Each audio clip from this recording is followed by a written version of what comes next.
Иә, мен. Ассалаумағалейкум. Қандай жағдай болады? Мен есімім Нұралы. Есімім Нұртілек болады. Нұртілек. Қазақстан Республикасының азаматы, Ақтөбе облысы Байғанин ауданында боламын. Байғанин бе? Мен жүзеге хабарласқан себебім, мына өзінің дәлелі ретінде мен видеоға түсіріп жатырмын. Дұрыс түсіре беріңіз. Қатысы болмасаңыз. Менде де міне аудио жазып сіздерге заңды, мен тұтынушы ретінде мен бір жерде кафеде отырдым, сөз жоқ, спиртный іштім, ондай мас болып ішетін емес. Енді заңды ғой енді, как болады заңды, официальный емес қой енді, андай далада ішіп жатқан жоқпын. Отырып іштім, шықтым, 4 адам болып келдік.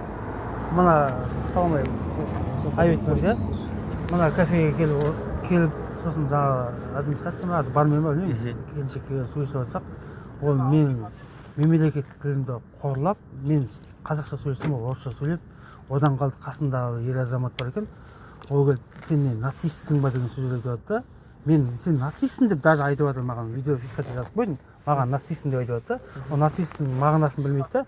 Мен оған айтып жатырмын, мен клиентпін, орысша айтайын. Қазақша тұтынушымын. Мен сізге келіп қазақша сөйлеп жатырмын, сіз маған неге қазақша сөйлемейсің десем, мен орысша оқыдым, сен қазақша сөйлеме, орысша айтып сөйлеп кетті, мен айтамын, жоқ, маған қазақша сөйлеңіз.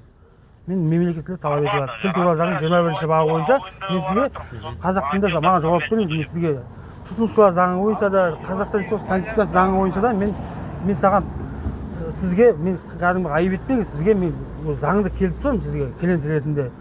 Сөйтіп айтсам, ол жоқ, сен мен орысша сөйлеймін деген сияқты өзінің несін тақырыбымен кетіп қалды да. Сосын қасындағы жігіт келіп, сен нацистсің, сен анаусың, мынаусың, маған нацистік деген жала жауып жатыр да. Ол қаратсаң, нацист деген ол қандай мағынада екенін өздеріңіз білесіздер ғой. Мен орыс тіліне ешқандай шағым келтірген жоқпын. Орыс тілін мен кемсіткен жоқпын.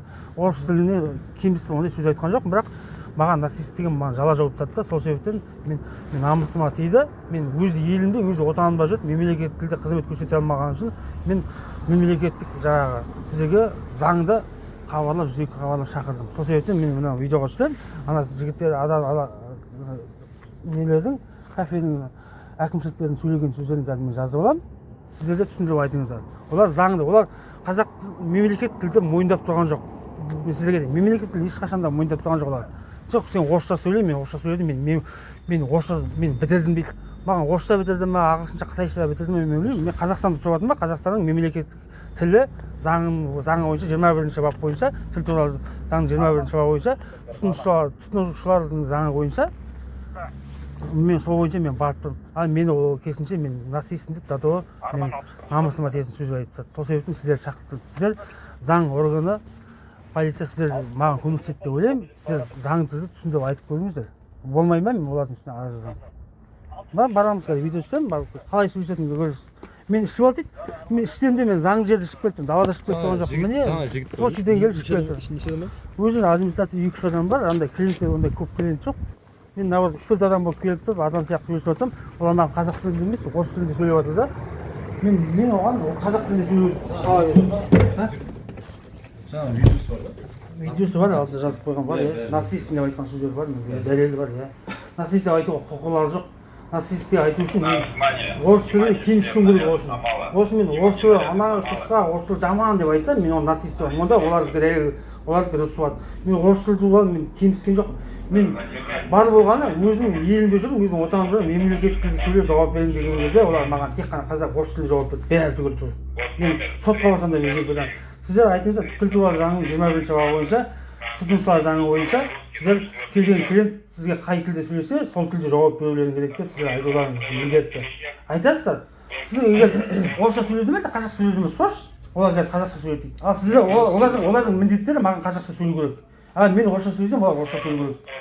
Солай емес пе? Екі тілде Қазақстанда. Керек болған жағдайда 3 тілде жауап беру керек. Бірақ мен клиент всегда жауап беретін қазақша сөз бар ғой. Мен келдім, тұтынушылар заңы бойынша мен келдім қазақша сөйледім. Олар маған орысша сөйледі. Орысша сөйлегеннен кейін мен намысым бар ғой. Қазақша сөйлегішсем жоқ, мен орысша сөйлемейді. Олар өз заңын бұзып тұр. Тұтынушылар заңын өздері бұзып тұр. Ауылым кафесі, Атырау көшесі, Ақтөбе қаласы. Бүгін сіз Телефон отключи. төртінші бұл жерде заң бұзушылық болып жатыр, мен түсіруге құқым бар. Құқым бар, заң Нету бұзушылық такого бар. закона. Жоқ, Такого закона сотқа нет. барамыз, сотқа барамыз. Телефон отключи. Жоқ, ешқашан заң бұзылып тұр, заң У бұзылып вас тұр, есть своя камера? заң бұзылып тұр, Ему почему разрешаете снимать? заң бұзылып тұр. Нет, ему и вы почему даете? Сізде белгі бар ма? Телефонға түсуге болмайды деген белгі бар ма? Кафеңізде? Бар ма? Сіздің мәжілі менюңізді көрсетіңізші, менюңізді көрсетіңізші. Менюңізде қазір қазақ тілінде менюде жоқ сіздерде, бәрі орысша. Я сейчас на вас напишу, что вы даете ему снимать. В законе этого нету. На русском языке говорите. А я не могу. Ханым, сіз Я русскую школу заканчивала. Қазақстанда мемлекеттік тіл қазақ тілі, Қазақстанда. Хотите мне сейчас что-то сказать? Қазақстанда Я не буду мемлекеттік вам на қазақ тілі. казахском Көрдіңіз ба? Көрдіңіз ба? Мемлекеттік тілі біз На тұтынушымыз. русском языке говорите. Я еще раз вам говорю, мне 52 года, я заканчивала русскую Құқық қорғаушылар полиция келіп тұр. Полицияның өзіне қазақ тілінде емес, орыс тілінде талап етіп тұр. Ауылым кафесінің қызметкері Какие нарушения? тек қана ресей тілінде талап етіп тұр. Да, я сама ориентируюсь. Қазақстан халқы өздеріңіз көріп тұрсыздар ғой. Қазақстанда мемлекеттік тіл ешқандай жұмыс жасап тұрған жоқ. Тіл туралы заңның 21-ші бабы ешқандай жұмыс жасап тұрған жоқ. Қазақстан Республикасының президенті Қасым-Жомарт Кемелұлы Тоқаев Меня никто не может заставить учить казахский язык. Бектенов, республика премьер-министрі Бектенов, Ақтөбе қаласында Асхат Шақаров. Понятно, да? И это смешно. Көріп Я тұрсыздар понимаю, ғой. если бы ему что-то не дали, была бы драка, какое-то оскорбление было. Это другой разговор. Я не виновата, что у меня родители, у нас было 3 русские школы в то время. Понимаете, я 72-го года рождения. Құрметті Қазақстан Республикасының азаматтары, көріп тұрсыздар ғой. Қазақстанда ешқандай мемлекеттік тәуелсіздік алмағанын көріп тұрсыздар ғой өздеріңіз. Если я закончила Заңда